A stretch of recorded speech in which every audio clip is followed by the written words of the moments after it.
The Exofin Fusion skin closure system combines a polyester mesh with a sticky backing and a 2-octyl cyanoacrylate adhesive.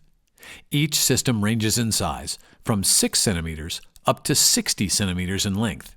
Remove the formed tray from the sealed outer bag and aseptically transfer the entire tray to the sterile field. Remove the lid from the tray to access the device components. To begin, remove the mesh patch from the carrier and remove the center section of the release paper backing from the mesh.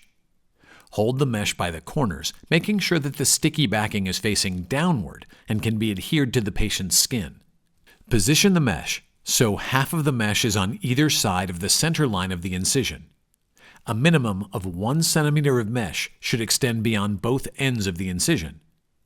Adhere the mesh to the patient, taking care to rub out any air pockets or creases in the mesh. To remove, pull each of the outer wings down and away from the patient. Should a section of mesh need to be removed and repositioned, that's okay. Once adhered, pull away the outer 2 pieces of release paper and smooth the mesh for good skin contact. Once the mesh is adhered to the patient, the user should now activate the adhesive in 3 easy steps. While holding the tube in an upright position, turn the activation chamber in a clockwise direction until snug. Depress the X at the bottom of the tube to release air pressure within the tube. Now we need to prime the device. To do this, turn the tube downward and gently squeeze 3 drops of adhesive onto the drape or into the trash, but not on the patient. This process will ensure that the adhesive will cure quickly once it's applied to the mesh.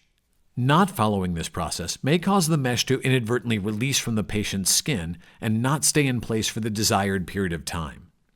After priming, begin adhesive application at the highest point of the incision. It's important to always keep the applicator tip facing downward so that the adhesive continues to flow. Squeeze the tube with moderate pressure so that the adhesive flows at a steady rate, but not so hard that it runs to unintended areas off of the mesh.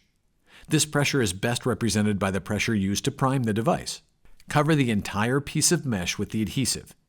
Should you run out, simply open another tube using the same steps and complete the coverage of the mesh. Adding a line of adhesive around the edge of the mesh will also help ensure contact to the skin. Unlike the competition, the Exofin Fusion adhesive will polymerize on skin. To extend the length of the mesh by adding a second strip, take care to overlay both ends of the mesh by 2 cm so as to form a straight line where the 2 strips are joined together. Once adhesive application is complete, allow the area to remain stable and do not move for 60 seconds. This allows the adhesive and mesh to fully bond to the skin.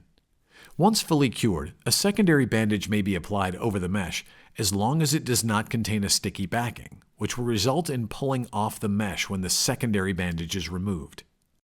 Exofin Fusion will remain on skin from 14 to 21 days, but is dependent upon patient care of the incision site.